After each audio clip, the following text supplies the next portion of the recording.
The first was that I was very busy.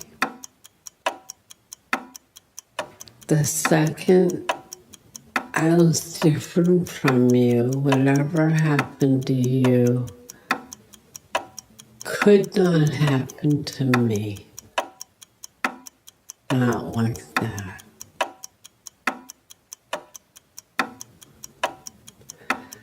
The third, I worried. The fourth, envy, disguised as compassion. The fifth was that I refused to consider the quality of life of the aphid. The aphid disgusted me, but I couldn't stop thinking about it. The mosquito too, its face, and the ant, its bifurcated body.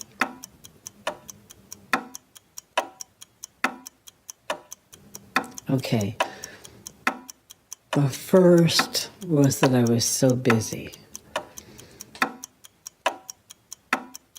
The second, that I might make the wrong choice because I had decided to take that plane that day, that flight before noon, so was to arrive early, and I shouldn't have wanted that. The third was that if I walked past a certain place on the street, the house would blow up.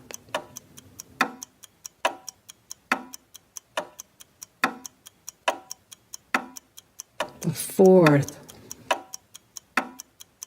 was that I was made of guts and blood with a thin layer of skin lightly thrown over the whole thing.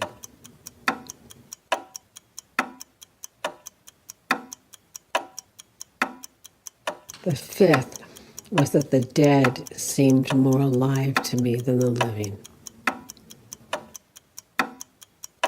The sixth, if I touched my right arm, I had to touch my left arm. And if I touched the left arm a little harder than I first touched the right, then I had to retouch the left and then touch the right again so it would be even.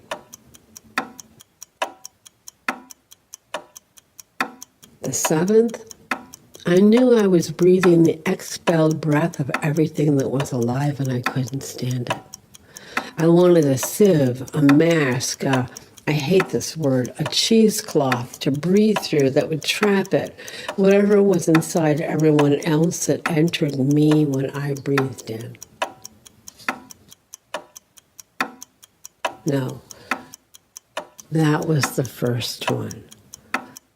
The second was that I was so busy. I had no time. How had this happened? How had our lives gotten like this?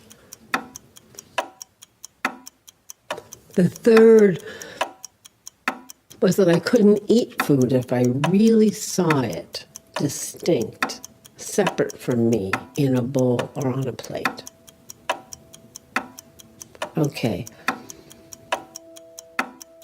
The first was that I could never get to the end of the list.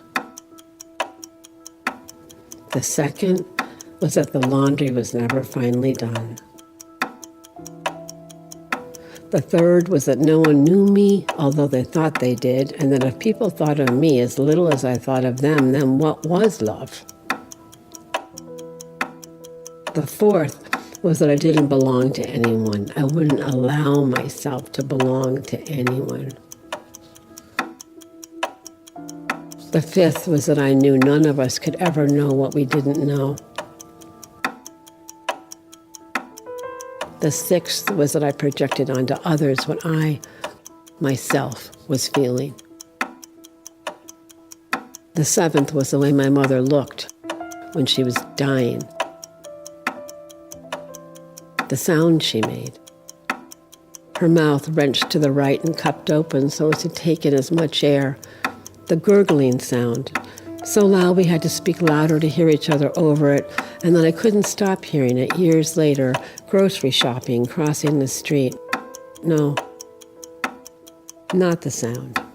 It was her body's hunger, finally evident, what our mother had hidden all her life. For months I dreamt of knuckle bones and roots, the slabs of sidewalk pushed up like crooked teeth by what grew underneath. The underneath, that was the first devil. He was always with me. And that I didn't think you, if I told you, would understand any of this.